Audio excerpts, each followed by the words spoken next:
Fotosa androany zoma tetsy amin'ny kianjaben'ny Mahamasina ny famindra-pibakiona teo amin'ny jeneraly monjatelo Manantsoa izay voatendry ho ministry ny Filoalinda sy ny jeneraly Manantsoa Rakotoarivelo Deramasinjaka izay lehibe vaovao ny Etamazaoron'ny TAFIKA. Anisany no amafisiny ty farany nadrina fahandraisam-pitenena ny fianiana ny tandro ny asany firenena sy ny malagasy ary ny tanindrazana. Na metoky ankio ity lehiben'ny Etamazaoron'ny TAFIKA ity ny anomeza tratry ny heriny ankio. Distrikan'i manana-ponina mihoatra ny rayalina sy telo hetsy isa no tokony hanana solombavambahoaka anankiroa raha ny voafaritry ny didim-panjakana izay vao nivoaka tamin'ny filan-kevitry ministra teo mamaritra ny isan'ny solombavambahoaka izay hovidiana amin'ny distrika anankiray.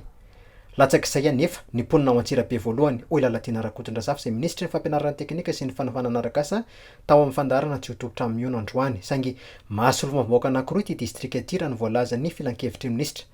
Renivohitra indostrialy Antsirabe voalohany ka izay no antony nandraisan'ny governemanta izao fanapahan-kevitra izao ho iatrany Lalatiana Rakotondrazafy.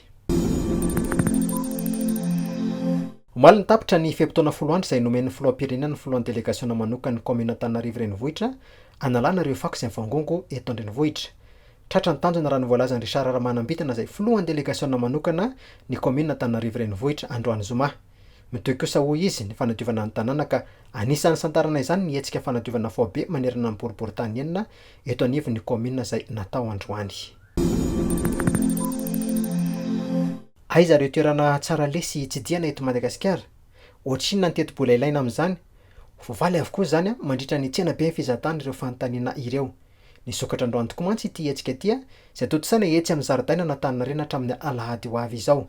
Sehatra izay natao ampiroborobo ny fizahantany anatiny. Maro ireo tolotra izay tazana eny an-toerana ho an'ireo mpianakavy izay maniry ala sasatra ka izay ireo akanton'ny gasikara toa ny nosy be, isalo, tahaka izany ihany koa ny any amin'ny nosy Sainte-Marie. Ankoatra an'ireo ofisy-paritra moa dia tazana eny an-toerana ihany koa ireo mpandraharaha maro samihafa eo amin'ny sehatry ny fizahantany mazava ho azy. Tombanany avy ao amin'ny voameramalo tena amin'ny sana fifidianana na ny seny ho ny favali ny volana jona ho avy izao no amoana ny voka-pifidianana fonjomaika amin'ny solombavambahoaka izay ho totsaina fa 20 ny volana May araka ny voalazan'ny ministry ny fampianarana teknika sy ny fanofanana arak'asa araka ny fanambaran'ny ministry ny fampianarana teknika sy ny fampanofanana arak'asa Lalatiana Rakotondrazafy nitolakandro teo tao amin'ny haino amanjerim-panjakana. Eo anelanelan'ny 9 sy ny 14 jona kosa no tombanan'ny seny anambaran'ny fitsaran'avo momba lalam-pandroenana ny voka-pifidianana ofisialy ho iatrany ity mpitondratenin'ny governemanta ity. Averina hatrany fa ny 20 ny volana May izao no anatotosana ny fifidianana solombavambahoaka.